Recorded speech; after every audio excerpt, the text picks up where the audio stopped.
your home, it's your dream. Radon test and keep it healthy and clean. Make it green, green, green. Making it green starts from the ground up, so make sure the air in your home is healthy for your family to breathe. Test your home for the presence of radon. Go to epa.gov/radon. Make it green, green, green. Creative Signs, we make large and small property and business signs, full-color, digitally printed banners, as well as vinyl lettered ones for celebrating special events. Yard signs for selling your home or making special announcements like your graduating senior.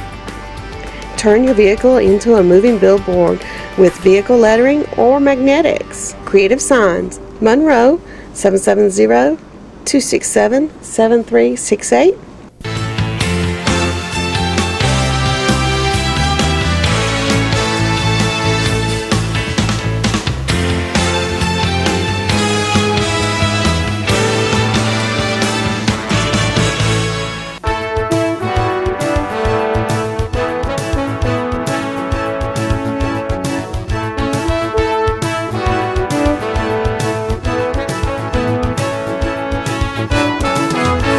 Hello Walton County, I'm Derry Boyd, Tax Commissioner.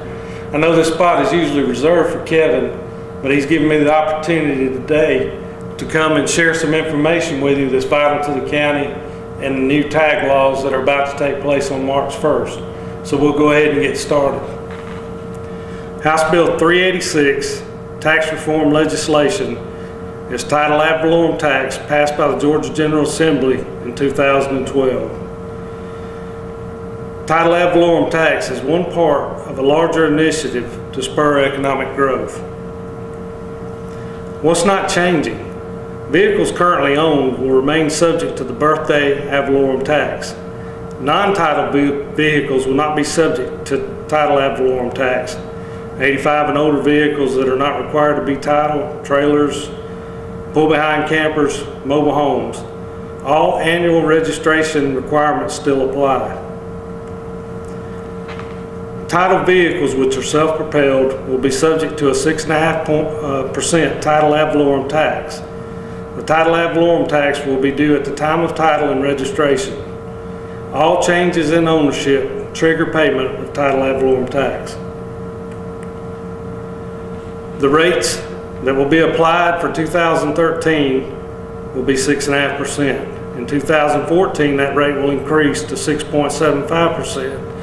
In 2015, the rate will be 7%.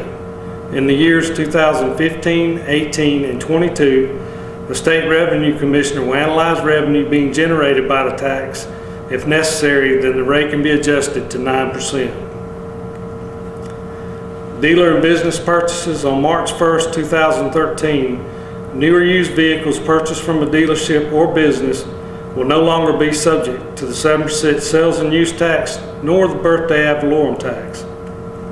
Here's a comparison of the current system versus the new system. You have a $35,000 sale price with a $15,000 trade-in allowance. You have a $20,000 taxable value. You pay the 7% sales tax. The ad valorem based on the current millage rate is $496. In 1 year, you're going to pay $1,896. Under the new system, with the same scenario of the sale price, trade-in, and taxable value, title ad valorem tax that you'll pay will be $1,300. In that first year alone, it's a $596 savings, plus the annual ad valorem tax in future years. Casual sales, currently vehicles transferred between individuals are not subject to sales and use tax, only birthday ad valorem tax. Under title ad valorem tax, all changes in title ownership trigger the 6.5% title ad valorem tax, which is collected at the time of the initial registration, and the birthday ad valorem tax goes away. Some examples of casual sales and the fees that will be paid: you're always going to pay your title fee. You're going to renew every year for $20.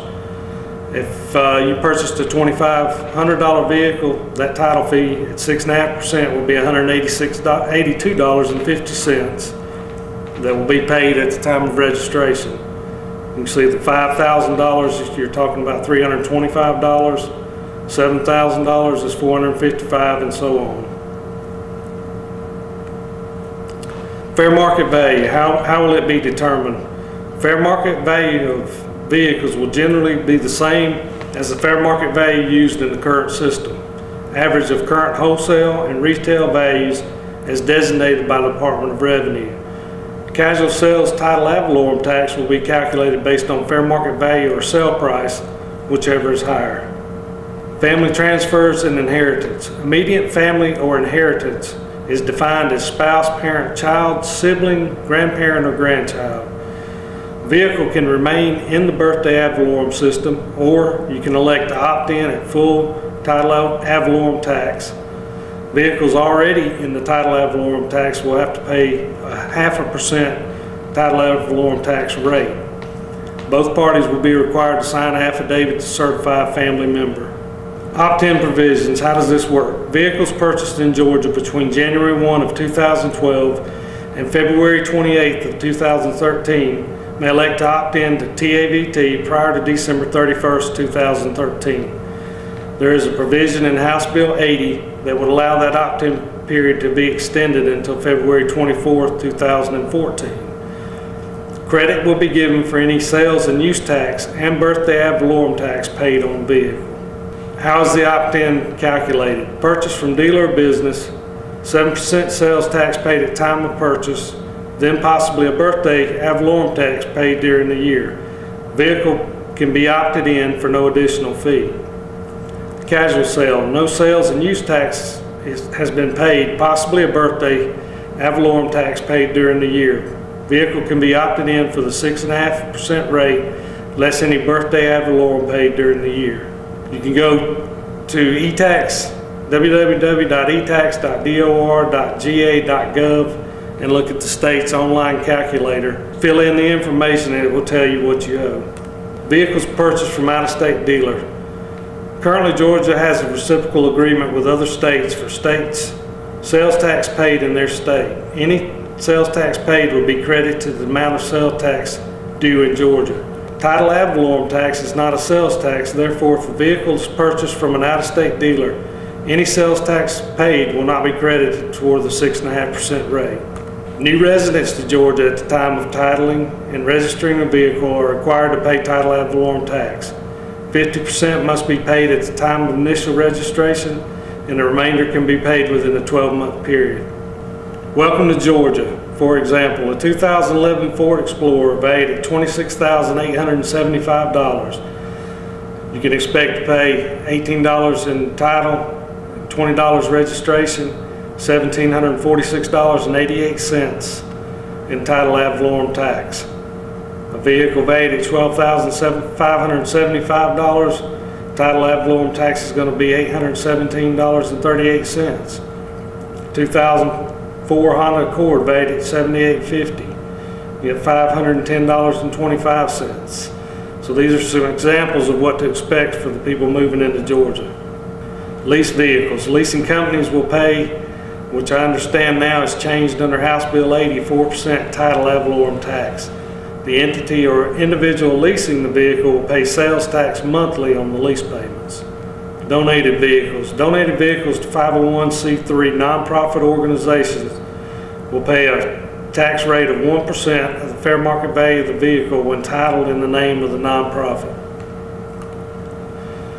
For more information, you can visit the following websites, and it'll give you some good information that you can look over and maybe answer more of your questions. Fair market value, how will it be determined? Fair market value of vehicles will generally be the same as the fair market value used in the current system. Average of current wholesale and retail values as designated by the Department of Revenue. Used motor vehicles not listed in the current motor vehicle manual. They will be the higher of the bill of sale or value from a reputable used car market guide designated by the Revenue Commissioner. New motor vehicles not currently listed in the Motor Vehicle Assessment Manual that have never been subject to public sale will be based on bill of sale, less any rebate, and before reduction of trade-in value of another motor vehicle. I'd like to point out that House Bill 386 is new for us as well as it is for you. We ask for your patience as we work through the changes. Although March 1st starts the opt-in period, if you're eligible to opt in, we ask that you do this when you renew your tag if possible. This will save you a trip and help with the long lines. I'd also like to give a special thanks to Bruce Williamson, our local state representative, for his work on House Bill 80 that modifies the new title tax. These changes will save consumers money and make administration on our part a little bit easier. I'd also like to offer that if you have any questions, feel free to call me at 770-266-1760. I would like to thank you for the privilege of being able to serve as your tax commissioner. And if all of this seems to be confusing, go to the websites that were on the video, waltoncountytax.com, and view those, and I believe it'll help you.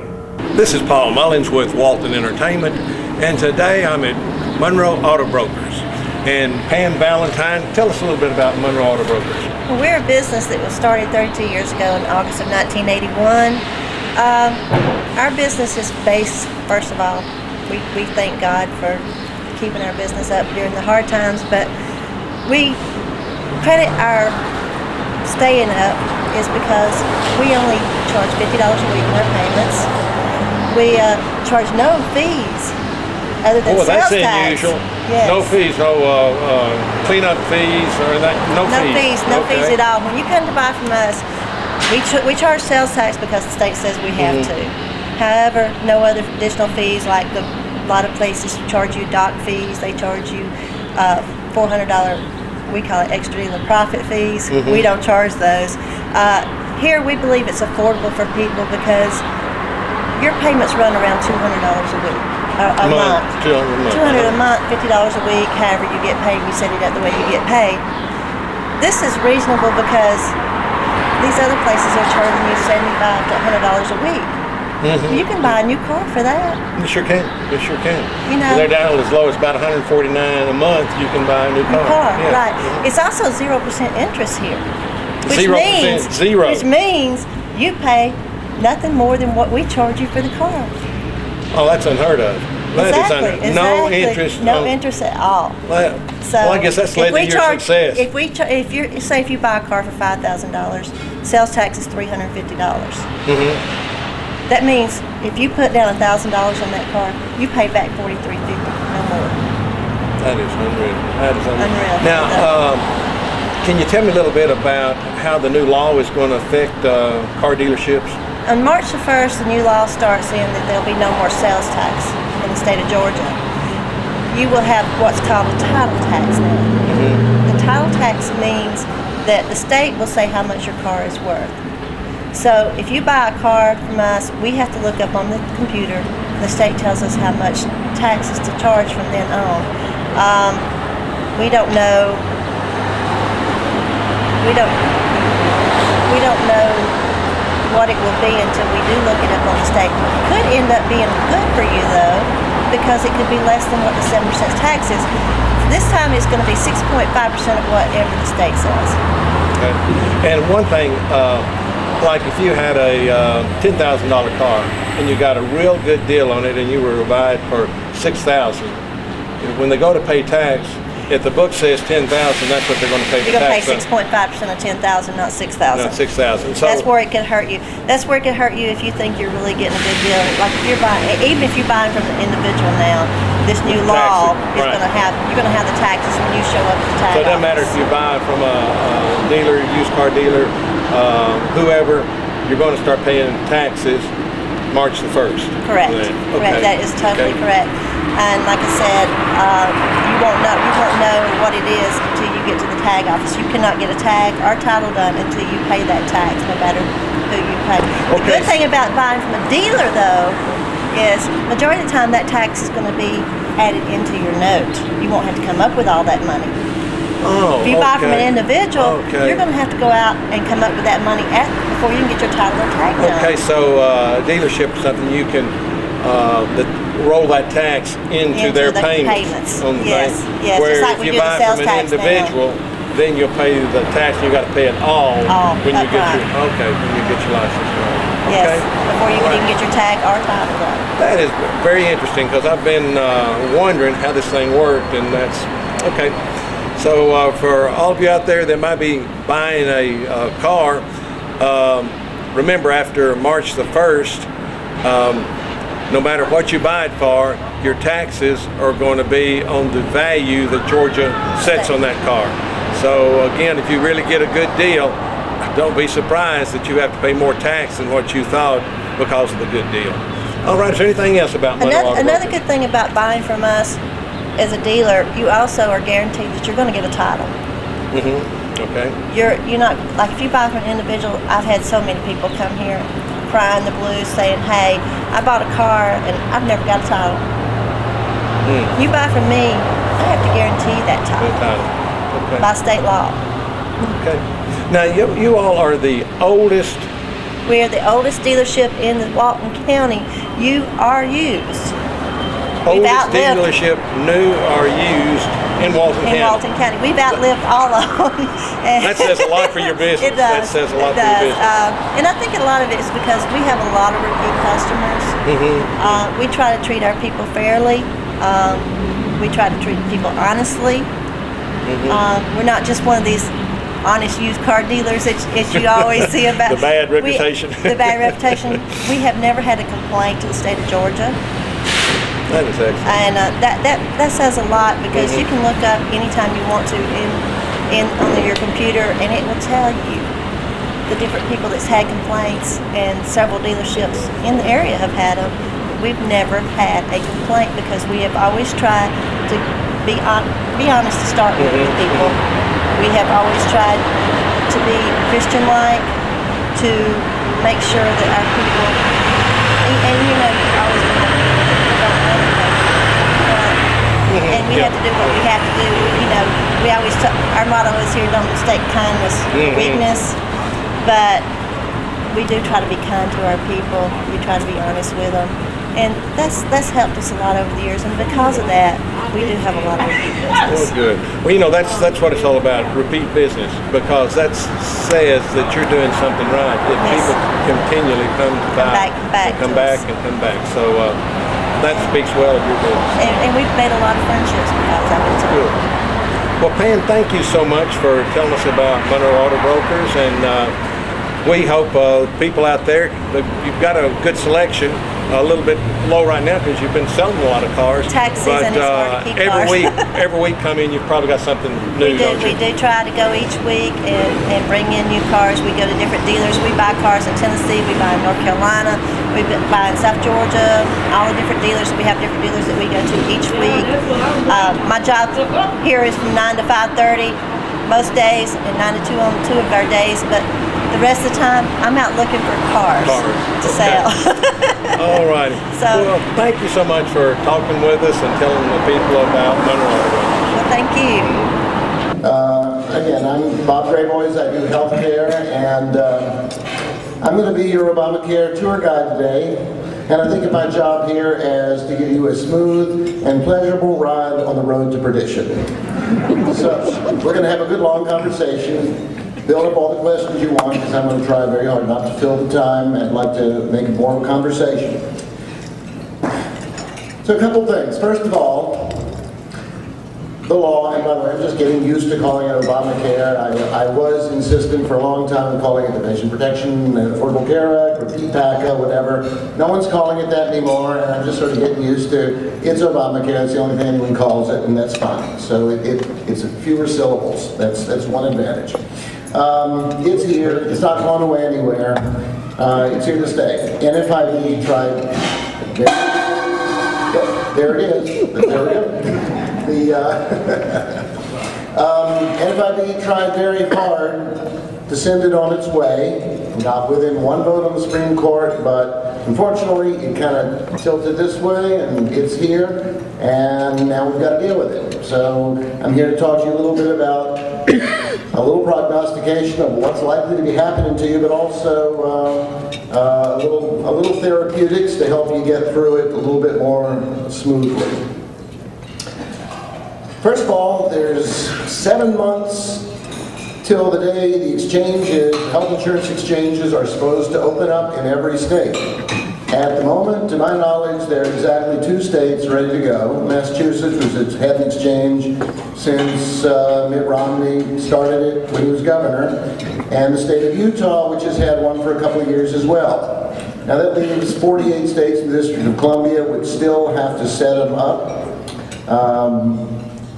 Good friend of mine, well-known health economist and head of a think tank, he's predicting there will be, by the end of the year, there might be 3 states up and running. He said, he'll go out on a limb, it could be 5. But it's a real big open question, how many of these things are going to actually be open, and then what happens if they're not. We'll talk a little bit about that. But the fact is we've got 7 months till the whole thing's got to be set up, and most states have barely begun even thinking about it. In fact, half the states have said, no thanks, we're washing our hands. Washington, you want it, you do it yourself, and there's no evidence at Washington yet, and at least that Washington is capable of pulling it off. So how do you deal with it? Well, I'll tell you a little story. A couple months ago, I went speaking out west, and I had to fly into Salt Lake City to change planes. And it was the 2nd bumpiest ride I ever had in my life. First had been about 30 years earlier. And it was I'm a pretty good flyer, but it was pretty harrowing. And I knew in an hour I'm going to be heading out the same way and go through it again.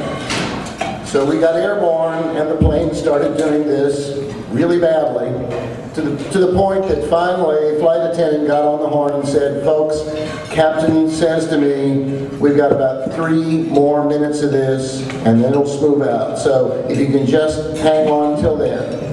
So I said, okay, I'm going to calm myself. I closed my eyes.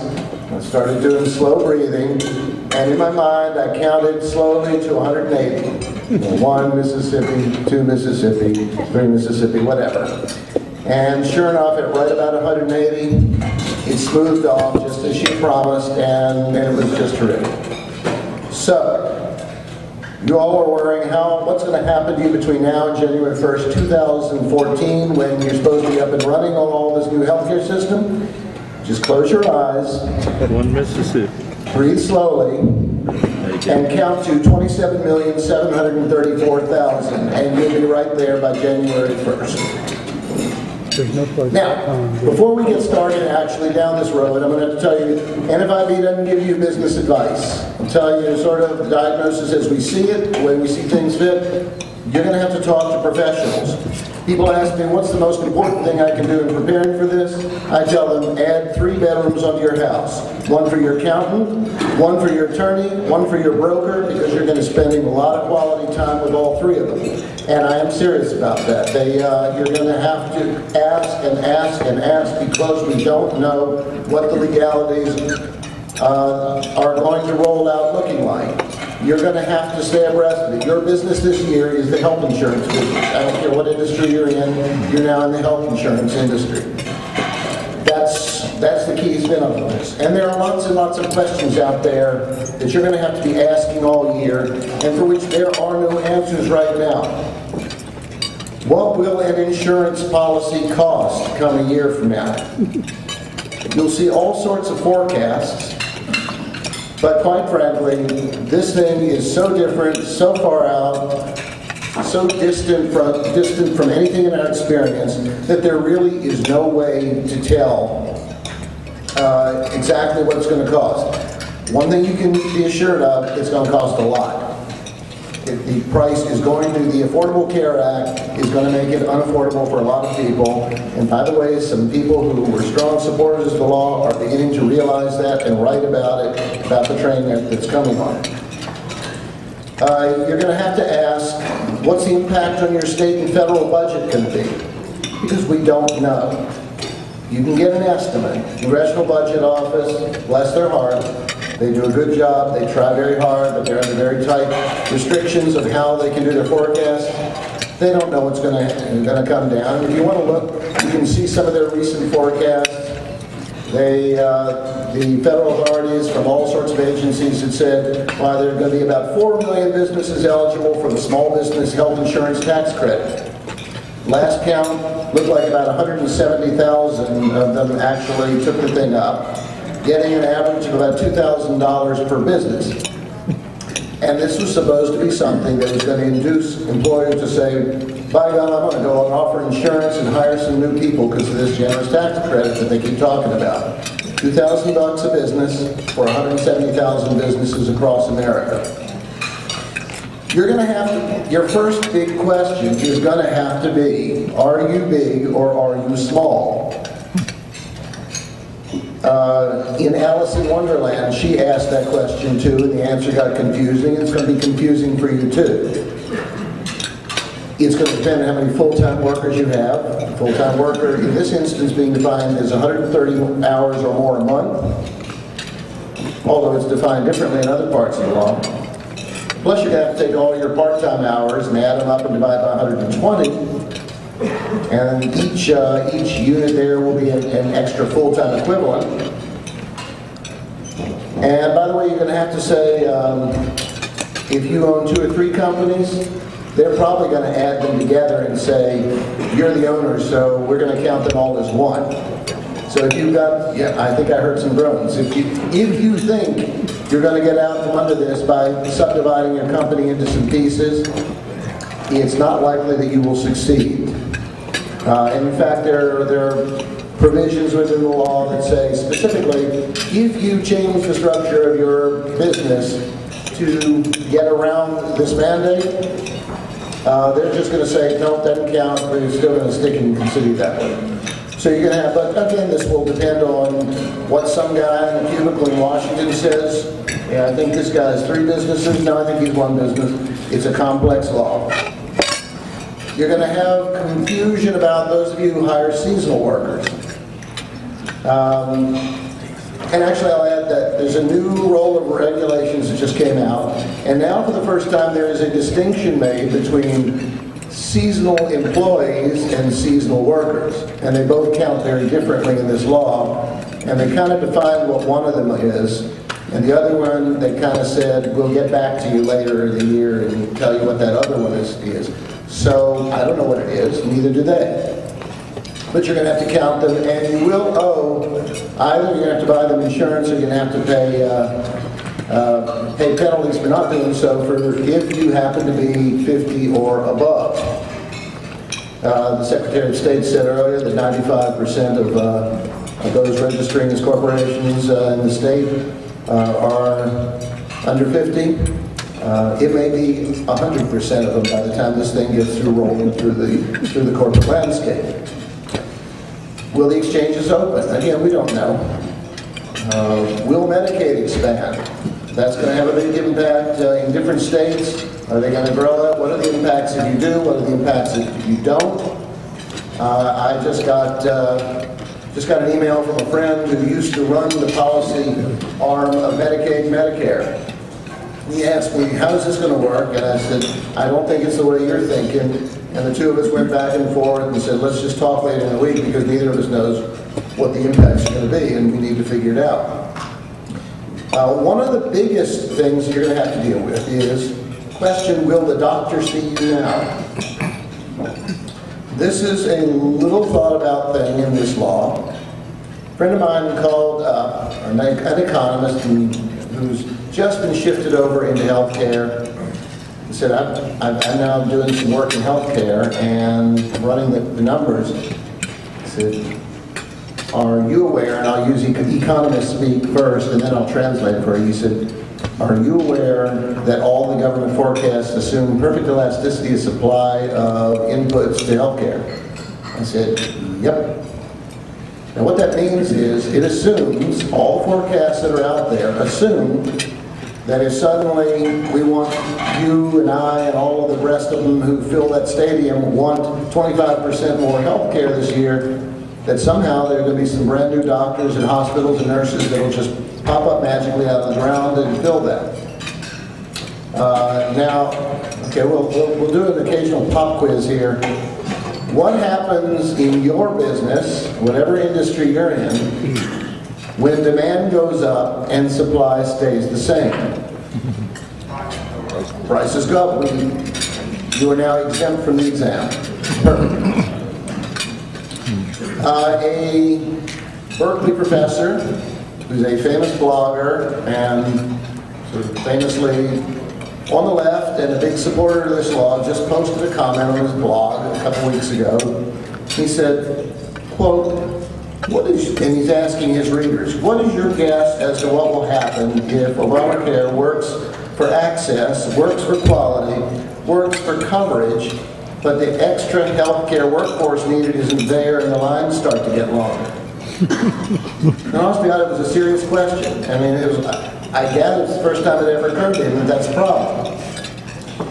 There's a paper that was produced out of Duke University, I don't know, maybe 8 to 10 years ago, that shed a little bit of light on this. It said, now, the U.S. government has something called the Preventive Task Force. It looks at preventive measures and decides what should each of us be getting. So you should get this many mammograms at this stage in life, and you should get a tetanus vaccine, and you should go get screened for this, and a pap smear, and all of these other different things. And these are the things that a person who is prudently taking care of their health ought to do in preventive care. So this study 8 to 10 years ago said, what if everybody in the U.S. listened to this advice? And they did calculations, and they figured this would consume 7.5 hours of the day for every primary care physician in America. Now, how come your doctor can see you when you're sick? Because not everybody's actually coming for all of these recommended procedures, preventive procedures. Well, this law now makes all those procedures free.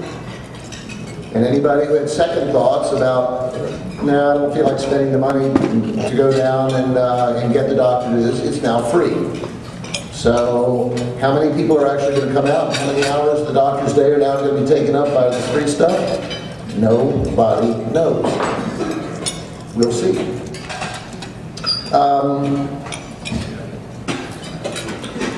One of NFIB, we've got 2 big projects going right now. Now, first of all, if you don't know, NFIB led the charge to get one of the single worst provisions out of the law. It was the first time it was amended. This was the infamous 1099 provision. And your business, just as this year you're going to be in the health insurance business, you would have been last year, or in 2011, you would have been in the filling out 1099s business. And very quickly, everyone realized this isn't going to raise any revenue. The president said this has got to go. Harry Reid said it's got to go. Nancy Pelosi said it's got to go. John Boehner said it's got to go. Mitch McConnell said it's got to go. Everybody said it's got to go. It took 6 months of struggling and fighting to get them to take 160, I think 164 words out of this law to get rid of a small, useless provision that everyone agreed would do no good and would do incredible harm. We got it out. But now there are 2 other biggies that we're fighting. One is the health insurance tax. Politically, it sounded lovely. We're going to tax this health insurance. So we're going to take a health insurance company and tax them for every policy they sell. Well, the insurance company is going to write the check. Who's actually going to pay the bill? Consumers. You guys. Me. Now, this tax will be about $90 billion between now and 2020. And my best guess is that in the next 10 years, if it's left unchanged, it'll be $200 to $300 billion in taxes. And guess what? It's only on you and me. It's only on the fully insured market. It's only on small businesses. It's only on individuals. Doesn't apply to the big businesses, the self-insureds, whatever. You're going to pay. And really interestingly, it's the only tax I know of in the U.S. tax code like this. If you are all paying this tax, and all the people in this room, side of the room, decide, let's get out of this thing, let's go self-insure, you guys don't have to pay it any longer. You guys have to pick up the tab that they left behind. So if the last person in the fully insured market in America is a small dry cleaner in Atlanta, Georgia, that guy's going to owe $14.3 billion in taxes come 2017. Yeah. We're trying to get the health insurance tax out, and we can use your help. Sure, we can find ways to use you for that if it interests you. Now, the other one that we are fighting, and it's the big issue that people ask us about, is the employer mandate. Is this for any company that is 50 and above? And again, 50 and above, and even if you're below that, it might affect you because you might have to turn down a contract.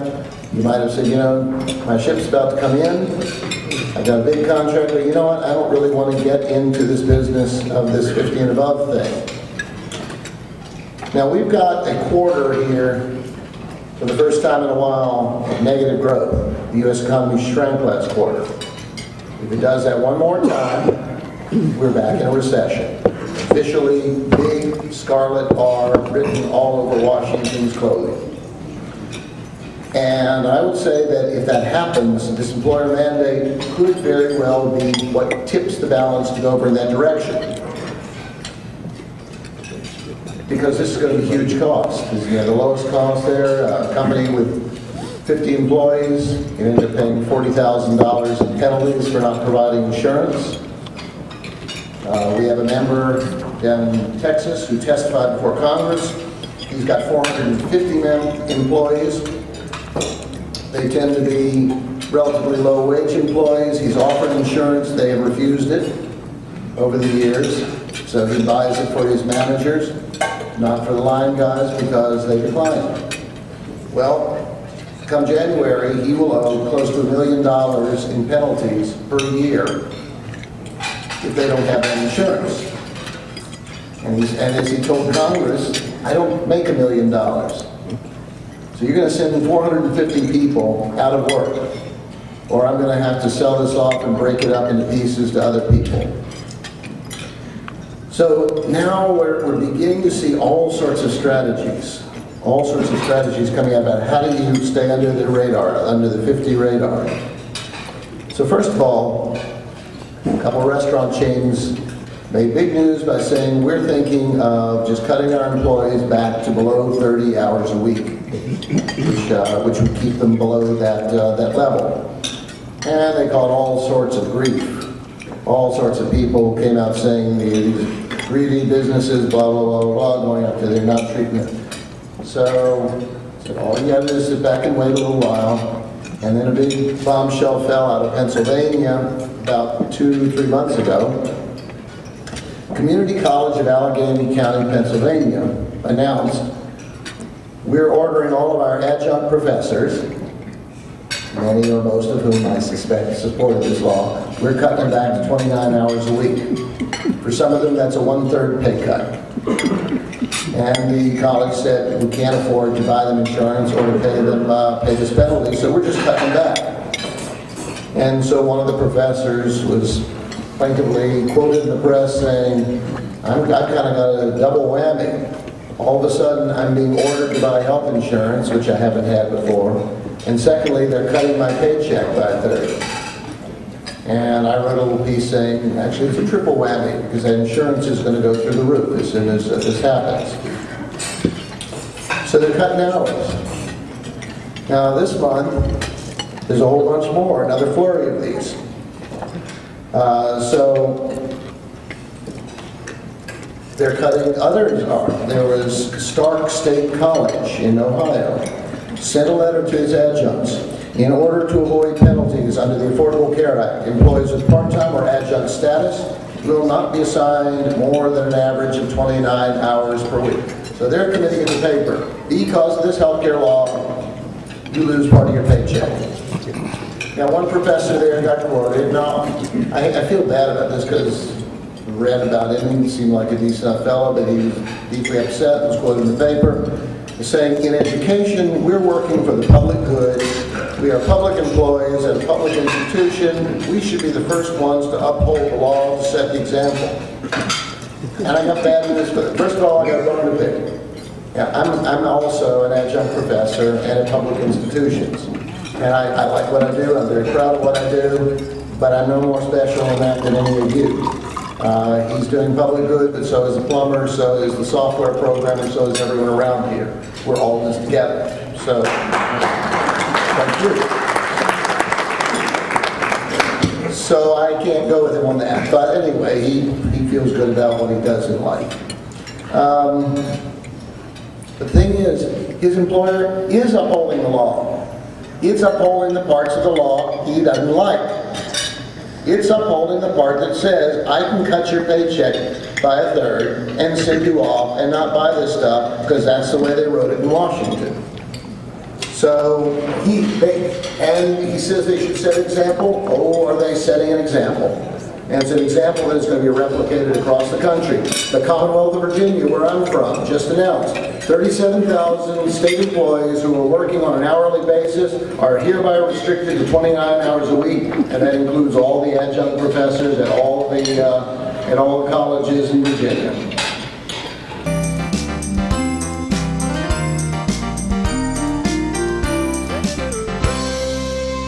Hi, I'm Kenny Sargent with the Walton County Recycling Center. I'm the recycling supervisor here, and just wanted to talk to you about, with spring coming up just around the corner, some of the things we'd have going on here at the center. A lot of our Great American Cleanup events will be starting to take place this spring, and we will keep you guys posted on this TV spot. You can visit our website, our Facebook page, and our blog for all the information on any of those that will be coming up as we move forward into spring. Remind you guys that we were here this spring when you start your spring cleaning up, and some of the things we take. Tires we take for $2 a piece for the smaller car tires. The larger truck tires go up to about $6 a piece. You can bring us your old refrigerators, freezers, furniture, any of that stuff. The things we don't take, and I wanted to talk to you a little bit about, are any yard waste, your grass clippings, leaves, limbs, brush. Any of that stuff needs to go to an inert landfill. There's several of them in our county, and we'd be happy to give you any of the numbers to those places if you need them. The other things we don't take are any hazardous chemicals or latex, oil-based paint, any of the paints and stuff like that. We do recycle all of the oils, transmission fluids, rear end grease, cooking oil, all of that stuff we do recycle here. So we just wanted to talk to you a little bit today and make sure you guys knew we were here when you started your spring cleaning, and we will see you next time.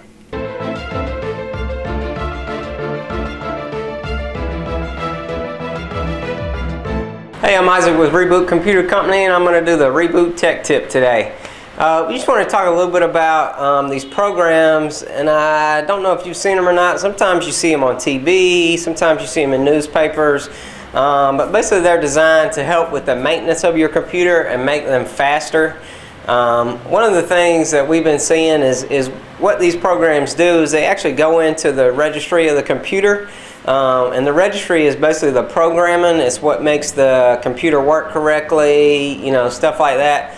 And they like to go in there and mess with stuff, which is not okay. You know, typically things will work a little bit better for a month or so, you know, and then stuff will start getting slow or messing up or whatever the case is, and then this company wants you to buy this other stuff to upgrade, and anyway, it's just a big scam. There was a report we saw recently with one of the main ones. I think it's called My Clean PC. You see it all over TV. I've seen it myself, and I don't even have TV at my house. But anyway, what this program does is it actually just goes in and taps into the stuff that's already there. It's just using Windows to do its stuff. So basically all it is it's really just a big time scam. It's like having a middleman that you don't need. You know, what it does is if you want to defrag your computer, all it does is go in and use the Windows defragger. You know, it's stuff like that. So basically you're just throwing your money out the window. But some of these other things that we see, like there's one called PC Optimizer Pro, Speed Up My PC, Tune Up My PC. All these programs are bad. A lot of times they'll try and come in with downloads that you do. You know, it could be you're doing an update or something to that effect, and it'll say, hey, you know, we're going to download this with it. You know, always uncheck that little box that says download this with it, or whatever the case is. But again, these programs are just bad. It's just a big scam. Don't use them. Eventually you'll have to take your computer to somebody like me because it's messed up. You know, another thing that these things can do is open holes in your security so you can get viruses and stuff like that, and that's not what we want to do either. So, you know, stay away from those types of things. You know, Windows, it's kind of like a car. You know, you don't add programs to your car, or you don't add all this crazy stuff to your car to make it run right. You just put gas and oil in it and do maintenance here or there. Same thing with your computer. You know, you don't need to be doing all this crazy stuff to get it to work better. Windows is pretty self-maintaining, and so don't do any add-ons, I guess is what I'm trying to say. But that's it for today, and I'm Isaac Rhodes with Reboot Computer Company doing the Reboot Tech Tip. Thanks.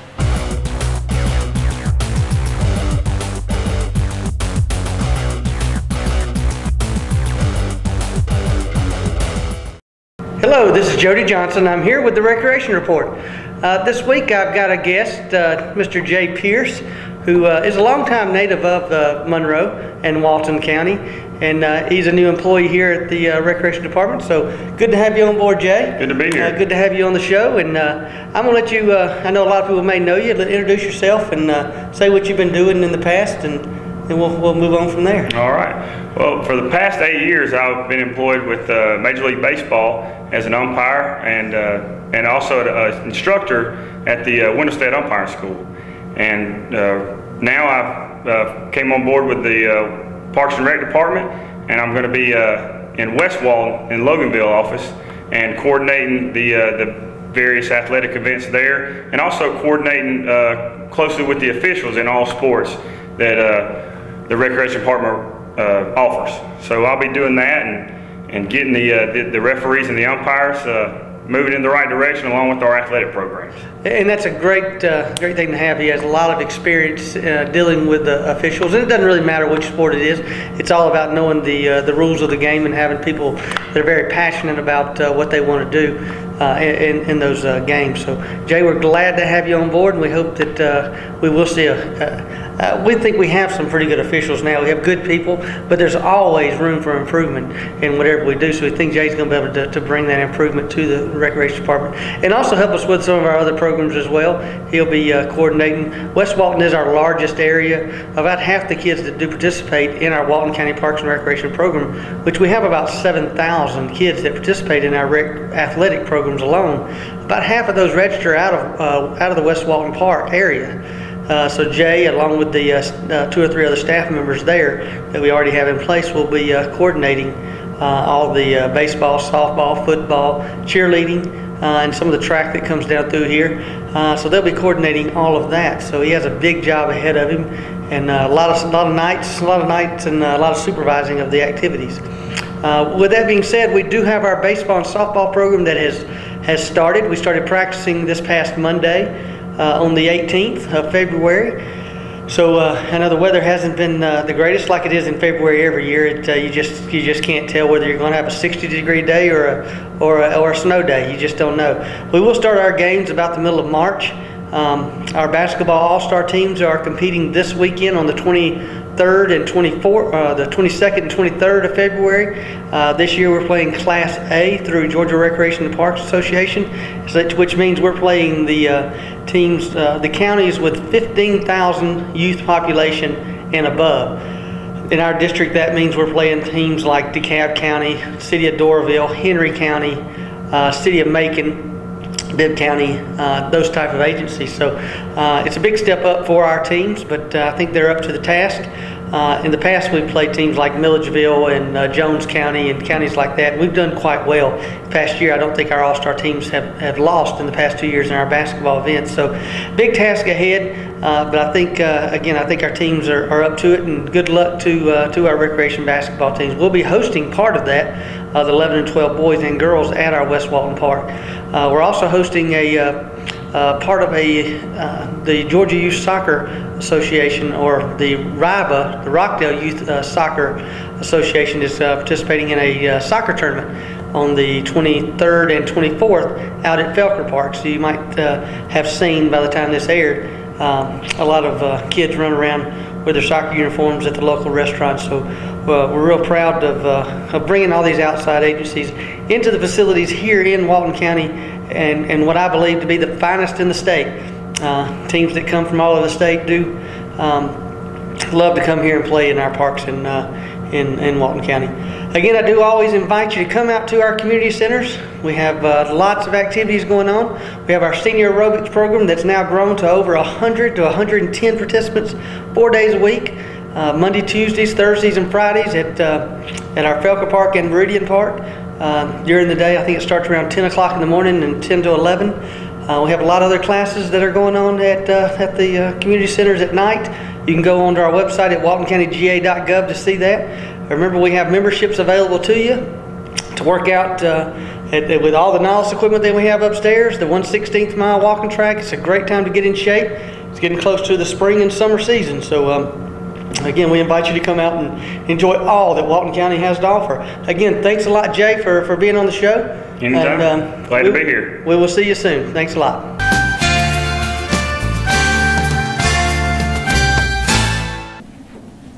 Good morning. Thank you for watching. I'm Dina Huff, Executive Director for the Partnership for Families, Children, and Youth.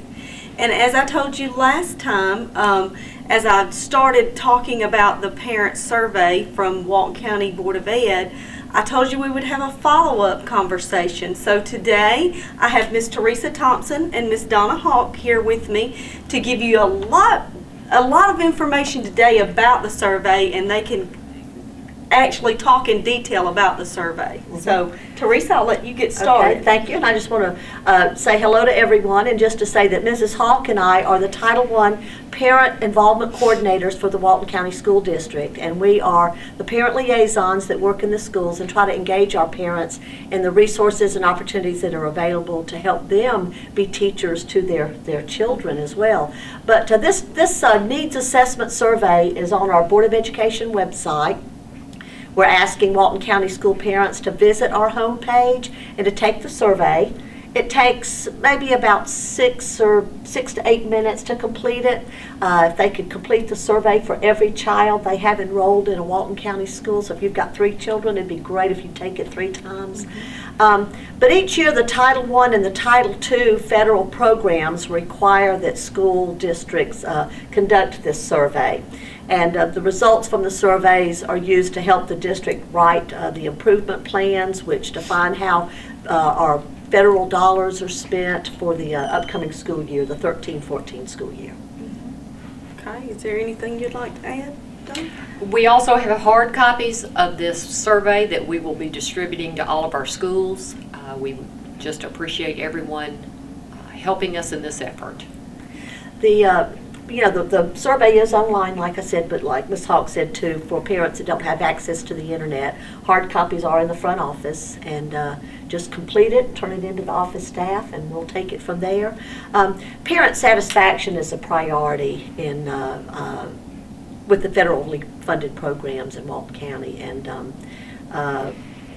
answers are confidential on the survey. We just want parent input, and appreciate their taking the time to do that. Now, I did mention last time, if they do not have access to a computer at their home, maybe they could go to the local library in their city, Monroe, Social Circle, or Loganville.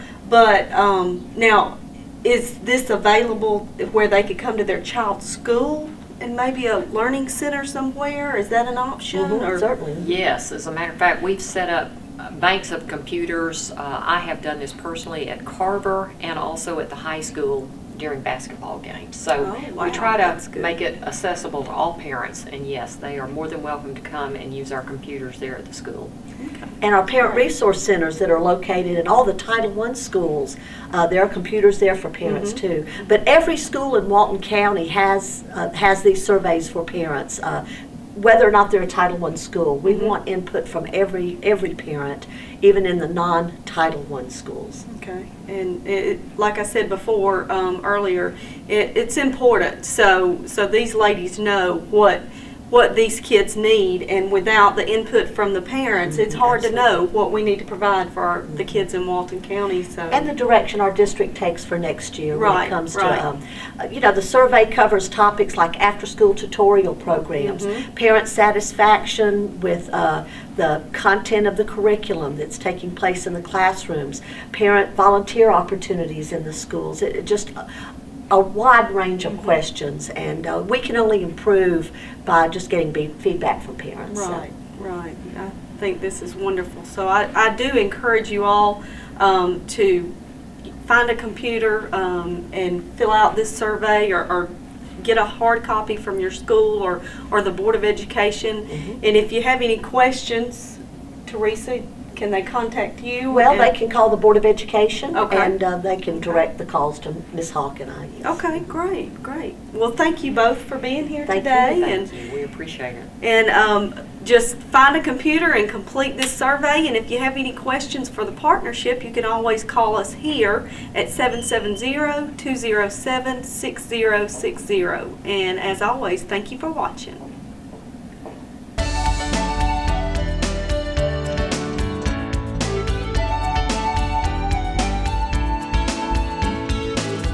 Thanks for tuning in today. We're going to show you some of the dogs and cats that are here at Walton County Animal Control.